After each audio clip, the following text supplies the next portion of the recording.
وزارة كحوينك دولة فدرالك تياشا عيلنا قلبك سدا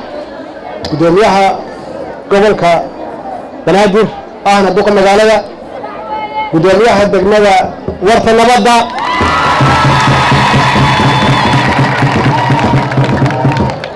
حلوة قبلك بنادر حلوة دقمدا محانكو هذا ورث النبضة كل اللي وحلك السلام السلام عليكم ورحمة الله وبركاته ورث النبضة دقمدا وحيقول لنا runtii taariikh dheer maxaa yeelay qayb ka mid ah noloshayda waxaan deganaa degmadan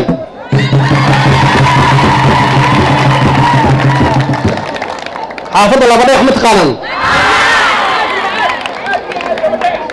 dugsi maxamuud xarun ma taqaanaan meeshaas way meeshaan ku soo koray dhulkaas way dhulkaan deganaa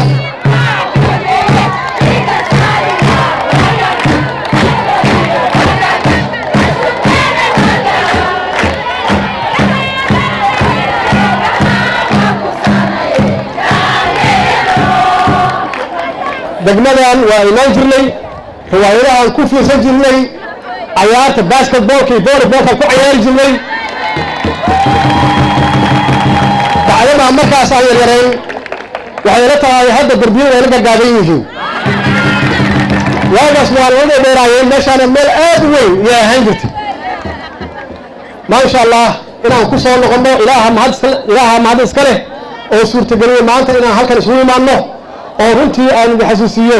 warta nabadda waxay ahaan jirtay meel nabad badan magac kale ahaan jirtay waa la bedelay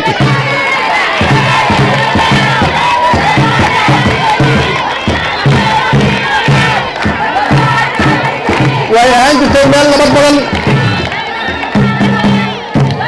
magaca saxa hadda loo helay way ahaan jirtay meel nabad badan meel daris wanaagsan meel dadku is jecel yihiin ay walaalo yihiin aysan waxba kale lahayn halkaana lagu caweyn jiray meeshaan orientationka la oran jiray waagaas runtii farxad weyn yay tahay inaan kala soo qayb galo maanta xafladan munaasabadan hore loo soo qaban qaadiyey horey loo soo diyaariyey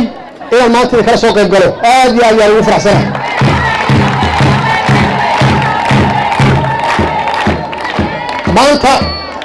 maanta waxaa dhacay waxaan fiicnayn wax laga naxo waxaan ka gudubnay yaa maanta dhacday askarteennii aan u tababarnay inay la dagaalamaan cadowga askarteennii wanaagsanayd aan u tababarnay inay u naxariistaan shacabkooda iyo dadkooda askarteennii ahayd inay kor u qaadaan ganacsatadooda ay ilaaliyaan sharafka dalkooda iyo dadkooda maanta nin ka mid ah waxa weeye waa badan yihiin ciidankeennu aad bay u badan yihiin dad badan aad u badan weeye hal iyo laba waa laga helaa oo aan wanaagsanayn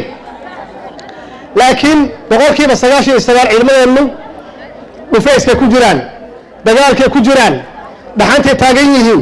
jihaadkay taagan yihiin shacabkooda ilaaliyaan shacabkooda difaacaan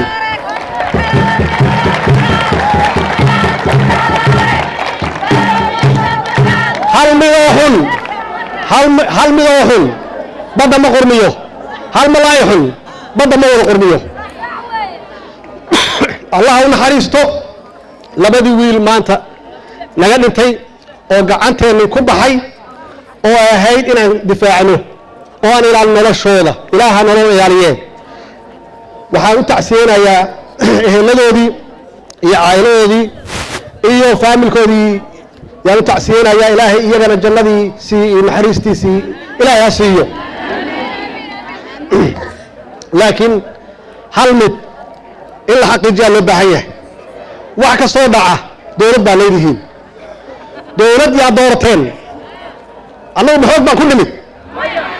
annagu rabitaankiinaan ku nimid doorashaan ku nimid dalku waa dimuqraadiyad qofkii wax tabanaya ma aha cadaaladda iyo sharciga inuu gacantiis ku qaato ma aha inuu hantida shacabka Soomaaliyeed burburiyo ma aha inuu nabadgeliyo xumo iyo nidaam xumo u horseeda ma aha in cadawga aan la dagaalano oo argagixisada ah inuu gacan siiyo maaha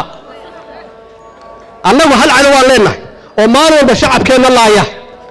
oo aan cidna u abiyeelin waa shabaab cadowgaas inay ku soo dhex dhuuntaan dad fiican dhalinyaro ah oo ay hantidii dadka ay burburiyaan oo magac xumo ay la siiyaan oo ay naga dhigaan ay ka dhigaan askarta Soomaaliyeed ciidanka qalabka sida Soomaaliyeed dad xun kulli inay ka wada dhigaan oo ay abuuraan xasilooni darro ay garab u noqdaan argagixisada aanan cidna u naxaynin ka yeeli mayno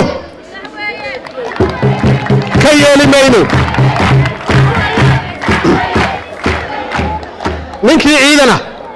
oo sharciga aan ilaalin oo nidaamka aan ilaalin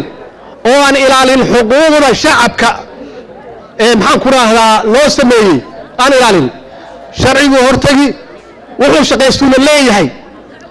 meel kasta uu galo qofkaasi waa soo qabanayna oo ilaahay hortiisa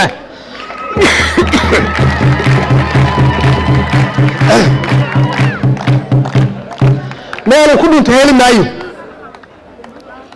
meel gal heli maayo saasay tahay dhowr qof oo qaswadayaal ah ma aha inay magac xumo siiyaan askarta ma aha inay magac xumo siiyaan dowladnimada Soomaaliyeed oo intay soo baxaan oo jidad ka qaadaan oo taayaro gubaan taayaradu macnaheedu waxay tahay waxa joogta dowlad taayirani ah oo kaliis taliya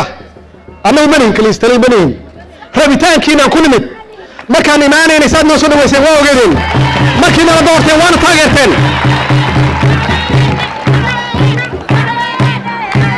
haddana ummadda Soomaaliyeed waana taageersiin maxaa yeelay ummadda Soomaaliyeed waana taageersiin maxaa yeelay dowladdan dowlad fiican weeye ama madaxweynaha ka ahay dowlad nadiif ah weeye dowlad ammaanada ilaalisa weeye aan tuuga ahayn dowlad cadaalad ku dadaasho weeye dowlad aan qabyaalad iyo qabiil aqoon weeye dal burbursan muddo 3 sano ah yaan ka shaqeynaynaa inaan sharafkiisa iyo karaamadiisa soo celino 4 qof iyo 10 qof iyo 20 qof oo dana shakhsi wata oo argagixisada ay ku soo dhaxduubanayaan magac naga hadleen maayaan gacan biras ka qabanayna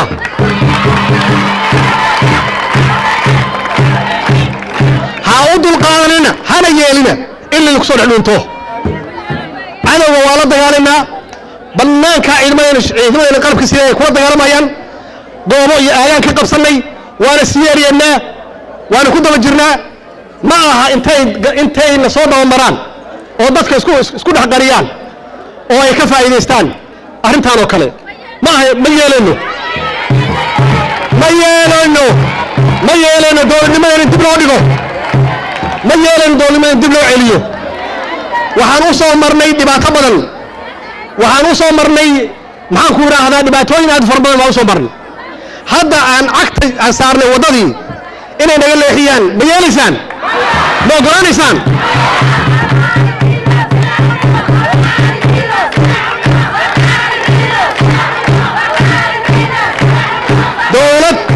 dowlad dimuqraadiyadana waxaan rabnaa shacabku inay wax doortaan dowlad dimuqraadiyad baan nahay waxaan nahay dadka inaan u hogaamino nabad iyo horumar inaan u hogaamino oo aad biri soo doorataan laakiin mudaharaad aan sharciyeysnayn mudaharaad lagu burburinayo sharafka iyo sumcadda Soomaaliyeed mudaharaad ganacsatada looga burburinayo hantidooda ma yeelano ma ogolaanayno waxaan ognahay argagixisada ku hoos jirta markii ay xoog wax nooga qaadi waayeen markii ciidamada qalabka sida ay bacsanayaan waxa uu haareeyo kaliya inay ku soo dhaxdhuuntaan waa wiilasheenii way dadka kama naqaano laakiin wuxuu aaminsan yahay islaan ma wuxuu diidayaa waa dowladnimo wuxuu diidayaa waa qarannimo ma ogolaanaysaan dowladdaani wadadii cadeed ee cagta saartay mar soo noqonayso waa soconnay ummadda Soomaaliyeed way socotay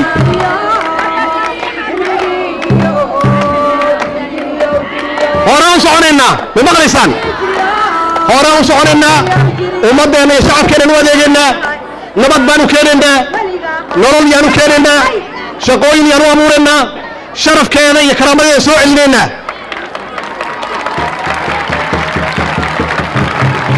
waxaan soo marnay waa ogtihiin qabiil iyo qabyaalad yaan been idinkugu sheegin